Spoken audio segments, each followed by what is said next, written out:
Yo, what's up, my people? It's your homeboy Kid Blair in the building, aka the Nushi Gang. So today, I think my cameras are off, so you definitely not gonna see me on this side of the screen. So it's not quite a long stuff I want to do right now. It's just to tell the newbies what forex trading is. Okay, so I would like to say forex trading is a global financial market that allows one to trade currency. If you think one currency will be stronger versus the other, and then you end up correctly, you will make profit out of it. So let's just give an example right here. If the euro, if you think the euro versus the Japanese yen, and the euro is stronger than the Japanese yen, that means there are going to be a bullish trend. We're going to be diving into what bullish trend is in our future episode. And if you think that the Japanese yen is going to pull the euro down, if it has the strength to pull it down, then there's going to be a bearish trend, which is definitely called a downtrend. So that is what this means.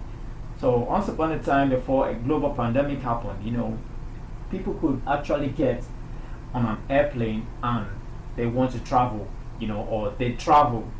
Maybe let me just give an example. I am going to the United States of America to watch the Super Bowl. I cannot use my local currency to get a ticket or to buy things or to pay for my hotel bills. I cannot use my local currency to pay bills over there. Instead, I'm going to change my money into their local currency, which is the dollar.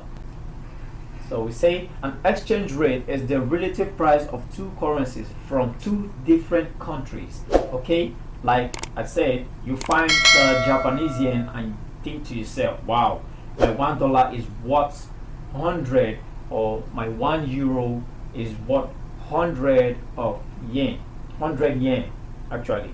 So if I have 10 euros, I'm going to be rich. That's what is going to be flowing into your brain. So when you do this, you've essentially participated in the forex market.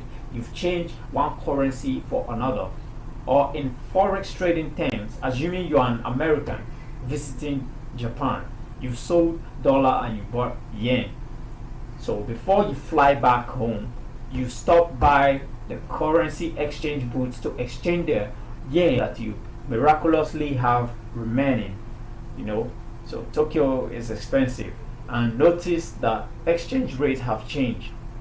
It's the changes in the exchange rate that allow you to make money in the forex market.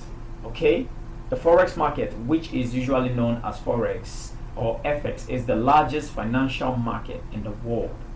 The FX market is a global decentralized market where the world's currencies change hands.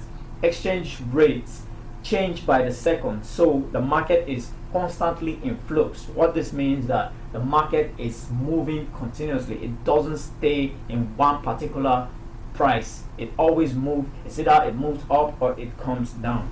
So currency traders, also known as currency speculators, buy currencies hoping that they will be able to sell them at a higher price in the future, or compared to the measly $22 billion per day volume of the New York Stock Exchange. And the forex market looks absolutely enormous, with its 6.6 trillion being traded every day. Please, sorry about that, just stressed. So let's take a moment to put this in a perspective moment, where the largest stock market in the world, the New York Stock Exchange (NYSE), trades a volume of about $22.4 billion each day. But the New York Stock Exchange looks so intimidating. It looks like it's gonna work out. You hear about it on CNN, BBC, all type of news. Then you may think the stock exchange is a whole big, large market. And then when you hear about forex trading, this is what it looks like compared to what forex is all about. I don't know if you get me. So you see, the forex market is 50 times bigger than the stock exchange.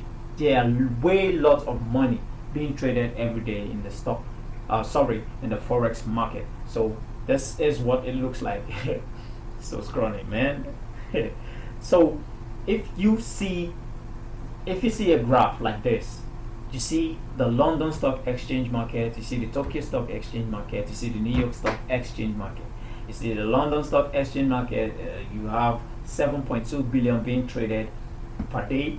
You have 18.9 billion dollars being traded per day in the Tokyo section, and then the New York, you have 22.4 billion being traded. And then when you look at the Forex market, you see a whooping large sum of 6.6 trillion being traded every day in the Forex market. If you combine the whole stock exchange markets to the Forex market, like, it's not even up to 1% of what is being traded in the Forex market. So you see how huge this is. So let's dive into what is, or who are the people, or who are the big boys trading the Forex market. Okay, first we have the government. Now, the government are like the market movers that set economic goals and shape the market with political decisions.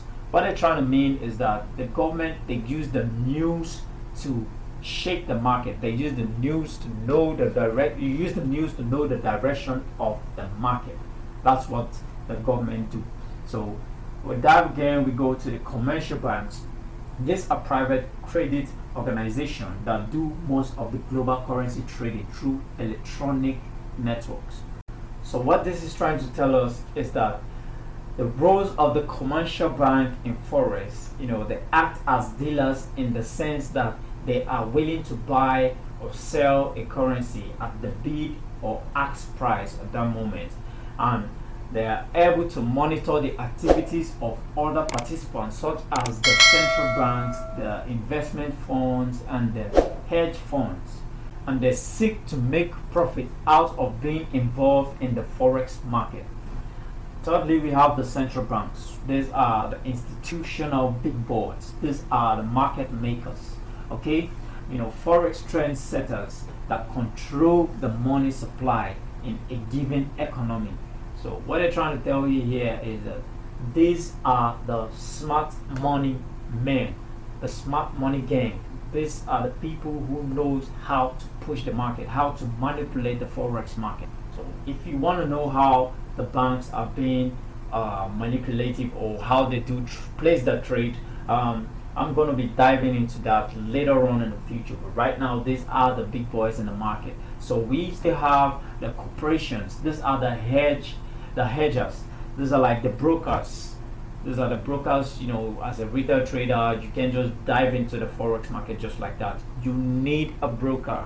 You need a broker to fund your account, and then you can trade. So that's how these people make their profit. Whether you lose, or if you lose, they do make their profit. If you win, they just take their money from the spread. So that's how they do make money. That's how the corporations, the hedge funds, they do make their money. The investment funds, okay, these are the people I call the lazy people.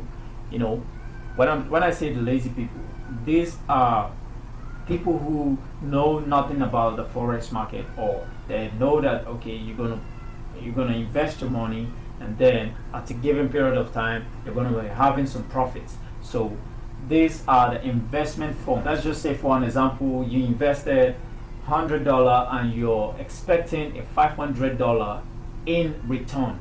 So that is what the investment companies do. Like, these are the people, that's how they make their money. They're gonna split the profits. So that's it. So we have the traders, like the retail traders. These are the lowest in the gang. These are the people who make little profit from the Forex market. You can compare the traders, the retail traders, to the government. You can compare them to the commercial banks, central bank, corporations, and investment funds. We are the retail traders. We come into the market with low investment, with low risk. Okay, you can't compare what we're trading to what the institutions are trading. If they're placing position of $1 billion, and then you see yourself placing a position of, you're risking $10 per trade. So that is what this is all about. And okay, so that is it for today, guys. I hope I explained and I break all this down to a point that you understood all that I've said. Okay, and thank you for watching this, and please hit the subscribe button, turn on the notification bell icon, and you have to share this so we can grow together. Thank you so much. Until the next one.